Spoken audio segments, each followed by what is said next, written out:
যেটাকে আমরা তীব্র নিন্দা জানাচ্ছি এবং হুঁশিয়ার করে দিতে চাই আমরা সকল পক্ষ।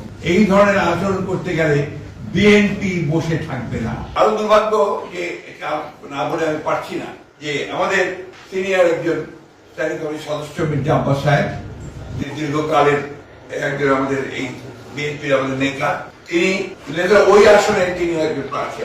তিনি স্বাভাবিকভাবেই একজন রাজনৈতিক নেতা হিসেবে তিনি সহানুভূতি দেখার জন্য সাথে সাথে ছুটে গিয়েছিলেন। দুর্ভাগ্যক্রমে সেই দলের কিছু ব্যক্তি, কিছু সমর্থক, আরো কিছু আপনার চক্রান্তকারী তারা সেখানে সমবেত হয়ে উত্তেজনামূলক স্লোগান দেয় এবং এক পর্যায়ে তারা একটা মব সৃষ্টি করার চেষ্টা করে, যেটাকে আমরা তীব্র নিন্দা জানাচ্ছি এবং হুঁশিয়ার করে দিতে চাই আমরা সকল পক্ষ।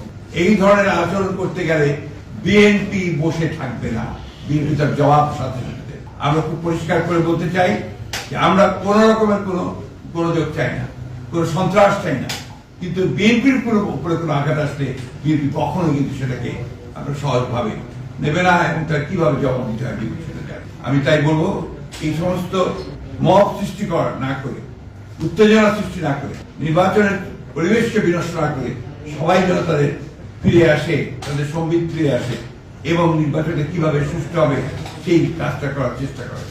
না হলে যেটা হবে সেটা হচ্ছে গণতন্ত্রের উত্তরের পথ ব্যাহত হবে, গণতন্ত্রের যাত্রা ব্যাহত হবে। আমি ওই জন্য অনুরোধ করবো সংসদের সকল মহলকে যে তারা যেন এই বিষয়টাকে অত্যন্ত গুরুত্ব দেয় এবং কোন রকম উত্তেজনা সৃষ্টি না করে আপনারা তারা কাজ করে। মঞ্চের সম্ভাব্য প্রার্থী তিনি গুলিবিদ্ধ হয়েছেন, এটা আমরা সাথে সাথে আমাদের চেয়ারম্যান মহোদয় উল্লেখ করেছেন, পার্টির তরফ থেকে স্টেটমেন্ট দেওয়া হয়েছে।